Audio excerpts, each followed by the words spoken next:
যিসকল খিলঞ্জীয়া লোকসকল আছে তেখেতসকলক উচ্ছেদ কৰিব নালাগে, যিসকল বংগমূলীয় যিসকল মিয়া আছে তেখেতসকলক উচ্ছেদ কৰি বাংলাদেশলৈ পঠিয়াই দিবলৈ আমাৰ প্ৰথম কথা।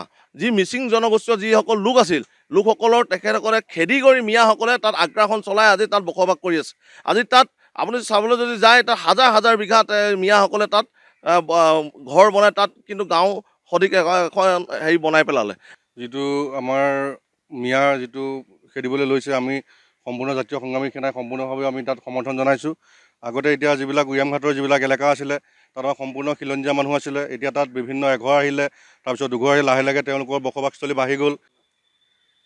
খিলঞ্জীয়াৰ প্ৰভুত্ব থকা গোলাঘাট জিলাটো এতিয়া অবৈধ বাংলাদেশীৰ বা সন্দেহযুক্ত নাগৰিকৰ আগ্ৰাসন চলিছে। হাজাৰ হাজাৰ বিঘাৰ মাটি অবৈধ নাগৰিকৰ দখলত আছে আৰু শীঘ্ৰে অসম চৰকাৰে গোলাঘাটৰ উৰিয়ামঘাটত থকা নেঘেৰী বিলত থকা অবৈধ নাগৰিকৰ দখলত থকা হাজাৰ হাজাৰ বিঘাৰ মাটিত উচ্ছেদ অভিযান চলিব আৰু এই উচ্ছেদত গোলাঘাটৰ বিভিন্ন দল সংগঠনে সমৰ্থন জনাইছে। মোৰ লগত আজি জাতীয় সংগ্ৰামী সেনা উপস্থিত আছে, তেখেতলোকৰ বিষয়ববীয়াসকলো উপস্থিত আছে।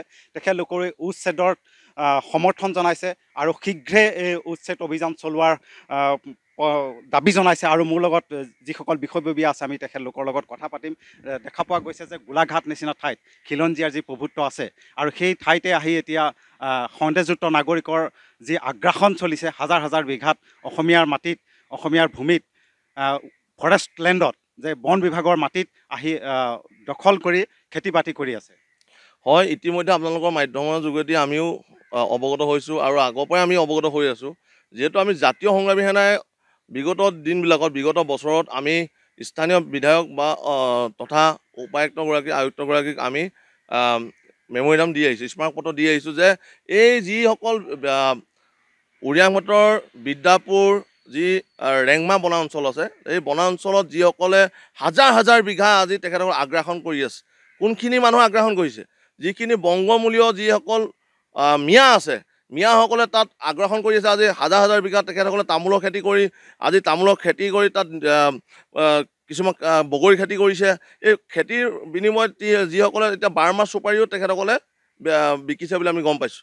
আৰু তেখেতসকলে দয়াং নদীখন, গোটেই দয়াং নদীৰ যি বুকুখন খান্দি তেখেতসকলে তহিলং কৰি পেলালে।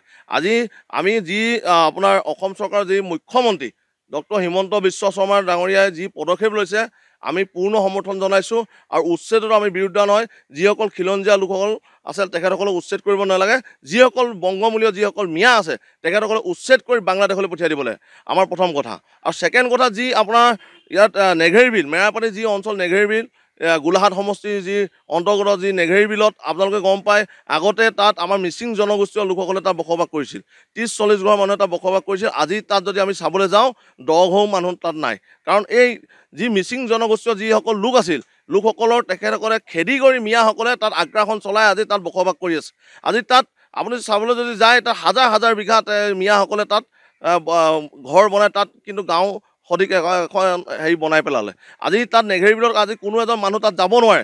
এটা আগতে বনভোজস্থলী আছিল, এই বনভোজস্থলীলৈও আপোনালোকে যাব নোৱাৰে। তাত যিসকল লোক তাত বসবাস কৰে, আপোনালোকে ভাষা বুজি নাপায় তেখেতসকলৰ। আমাৰ যি অসমীয়া মাতৃভাষা, সেই মাতৃভাষাটো কোৱাটো বাদেই দিয়ক, যিসকলৰ বাংলাদেশৰ যি মিয়াসকলৰ যি ভাষা, সেই তাত ভাষাৰ তেখেতসকলে প্ৰচলন কৰিছে। আৰু তাত আপোনাৰ আগতে এখন থান আছিল, কিন্তু এই থানখন আজিকালি আমি দেখিবলৈ পোৱা নাই।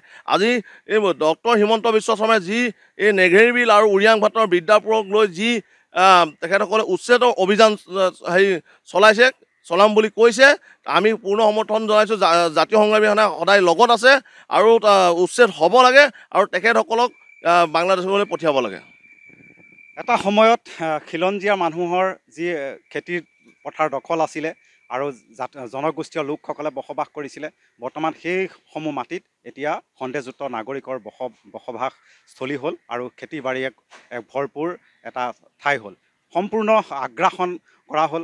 তাত য'ত খিলঞ্জীয়া লোক আছিলে এতিয়া সন্দেহযুক্ত নাগৰিকৰ বাসস্থান হ'ল। কি ক'ব?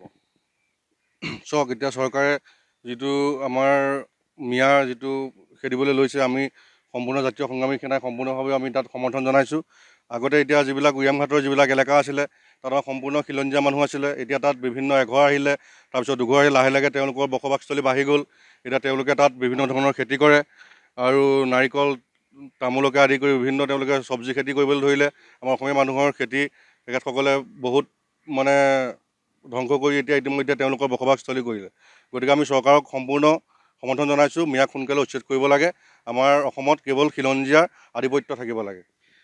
এয়া দেখিলে প্ৰতিটো দল সংগঠনৰ মন্তব্য যে খিলঞ্জীয়াৰ মাটি যি দখল কৰি চৰকাৰৰ মাটিৰ যি দখল কৰি সন্দেহযুক্ত নাগৰিকে এক আগ্ৰাসন কৰি আছে, সেইসমূহৰ ঠাইত উচ্ছেদ হ'ব লাগে। প্ৰতিটো দল সংগঠনৰ গোলাঘাটৰ প্ৰতিটো দল সংগঠনৰ বিষয়ববীয়াই সমৰ্থন জনাইছে আৰু খুব সোনকালেই এই অঞ্চলসমূহত উচ্ছেদ চলাবৰ কাৰণে দাবী জনাইছে।